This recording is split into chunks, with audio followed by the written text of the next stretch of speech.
أعوذ بالله السميع العليم من الشيطان الرجيم بسم الله الرحمن الرحيم. In the name of God, the most gracious, the most merciful. In this time of year, we relive the sad memory of the Master of the Free, Imam Hussein, peace be upon him.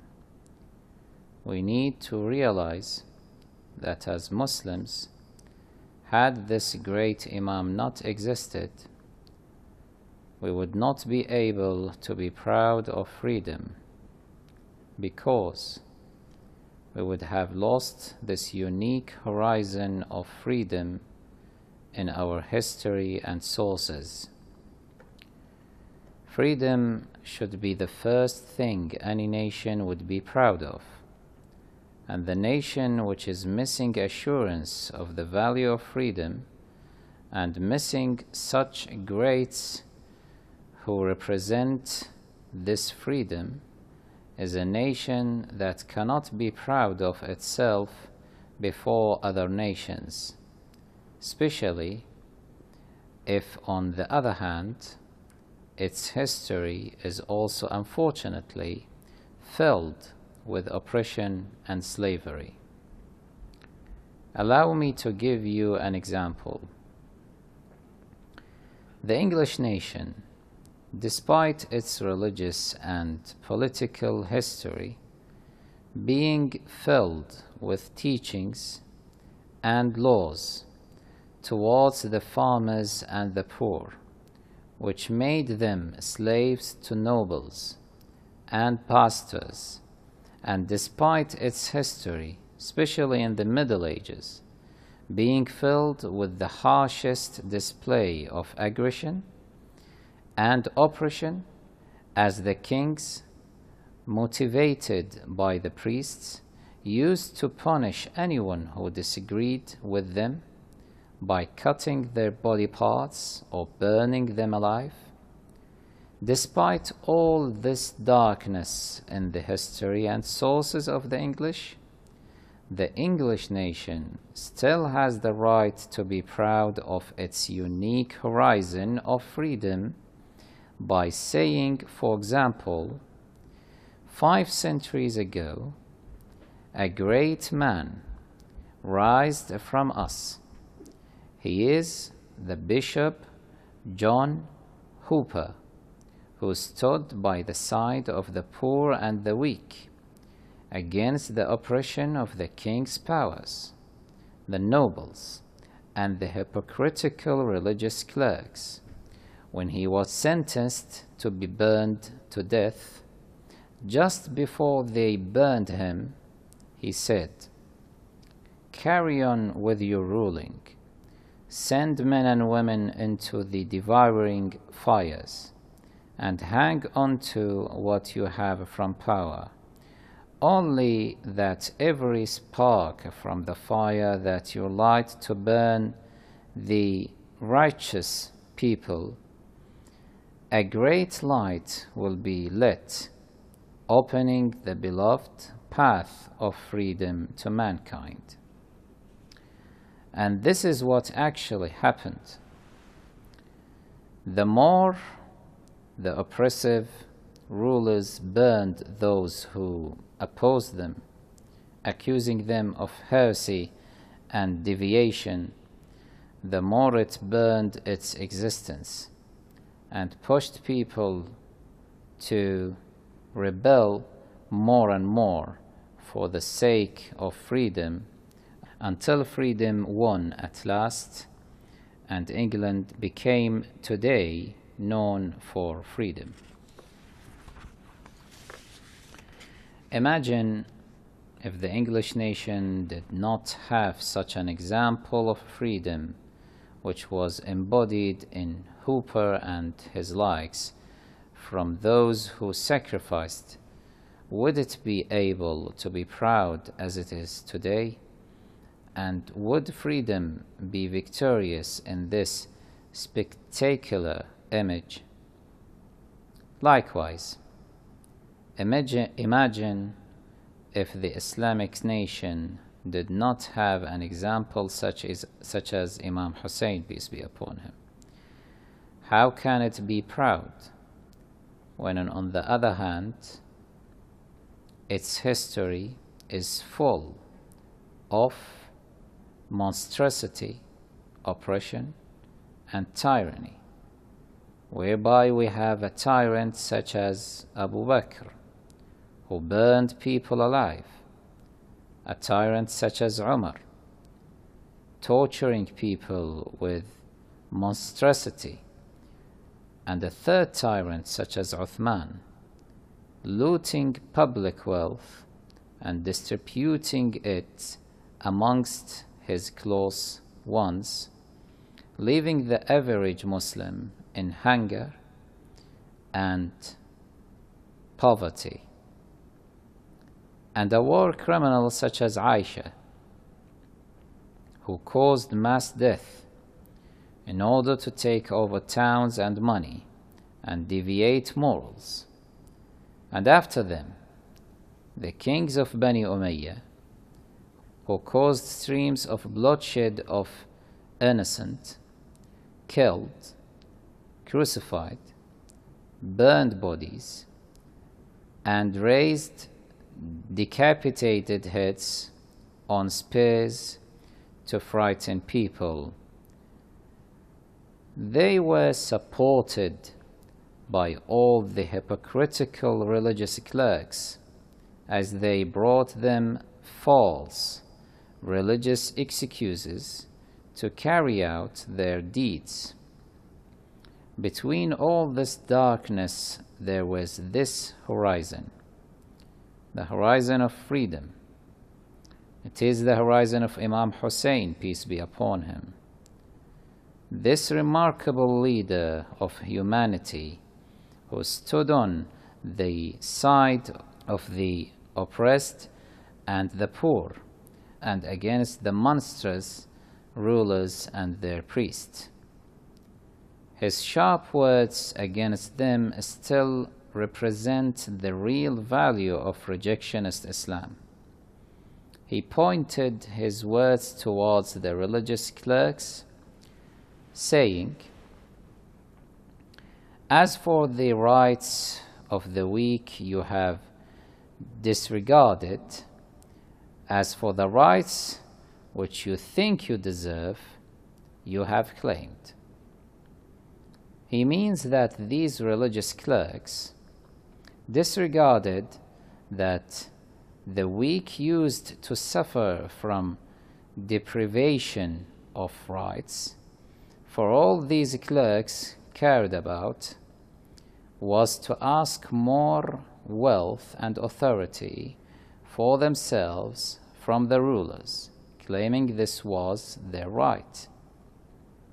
It was a foul market. A religious clerk would sell his religion and his humanity to the ruler in exchange for wealth, women, and land. They would pass religious laws for the rulers as they pleased, to empower their empire, even if that meant allowing killing and torture, all to fill their pockets with money. Imam Hussein, peace be upon him, called for freedom and rebellion from oppression.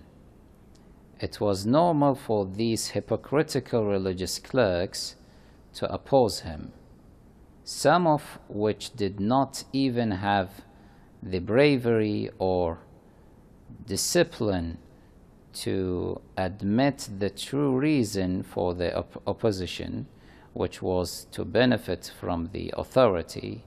So they claimed their opposition towards Imam Hussein, peace be upon him, was to protect themselves, as siding with Imam Hussein, peace be upon him, against the rulers meant endangering their lives, and that their tribes who had alliance with the authority wouldn't approve of their rebellion, so would therefore turn against them and punish them, which was a great risk for them.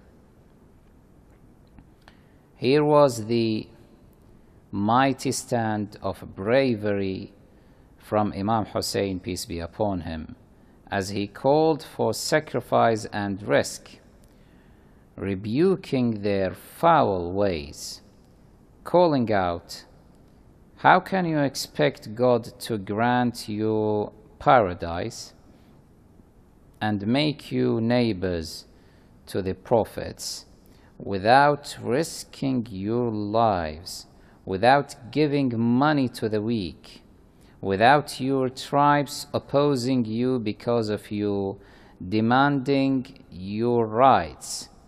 You do not have mercy on the blind, dumb, and ill, nor do you help the oppressed against the oppressor. Rather, you ignore them and get closer to the oppressors and flatter them. You see them betray the teachings of God and his messenger, and still do not rebel. I fear for you from God's nemesis." This call from Imam Hussein, peace be upon him, found its echo with only a few noblemen. However, he did not retreat from this humane revolution. He insisted in confronting this tyrannical authority and the hypocritical religious clerk. It was known that they would rule him with death, but he did not care, as he knew that his death would achieve his goal, which was freeing the nation bit by bit due to what would be done to him. Moments before his death, he advised his killers with those words that shake the hearts, saying, "If you do not believe in religion and do not fear the punishment of Judgment Day, at least be free in this life of yours." It is freedom then. The freedom which Imam Hussein, peace be upon him, wanted in people, even if they did not believe in religion. That is because there is no value to religion without freedom, as freedom is what righteously guides us to the true religion. But Imam Hussein's advice did not get to these monstrous killers. Likewise, as advice does not affect today's terrorists, for example. Those monsters previously killed Imam Hussein, peace be upon him, claiming he is expelled from the religion, and today's terrorists also kill the innocent and claim that they are expelled from the religion. And this is how the true meaning of religion is changed. So, instead of it being a reason of mercy, love, and fairness to the oppressed, it becomes a reason for fright, assault, crime, and exclusion. It is down to all Muslims to return to Imam Hussein's teachings and learn the value of freedom, to rid themselves of this depressing and disgusting heritage of tyranny, oppression, and terrorism in the name of religion, as also it is down to non-Muslims to understand that the true Islam is the one Imam Hussein, peace be upon him, embodied. It is the rejectionist Islam, which rejects oppression, tyranny, and terrorism, and makes its followers ready for sacrifice for the sake of freedom of all humanity, being Muslim or not. True Islam is not the one portrayed by today's terrorists or the corrupt sects which strip an individual of their freedom and honor. Because up to 5 or 6 centuries ago, nations were proud of free men who rised amongst them. So, we as a nation are proud of the master of the free, Imam Hussein, peace be upon him, who rised amongst us and taught us the meaning of freedom 14 centuries ago. We are confident that freedom will be victorious at last in the Islamic nation, as it eventually became victorious in the English nation and all other free nations today.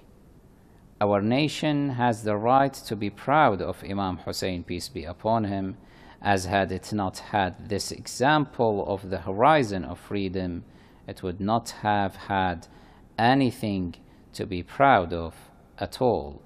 And it is Imam Hussein, peace be upon him, who represents the source of inspiration to continue the path of freedom.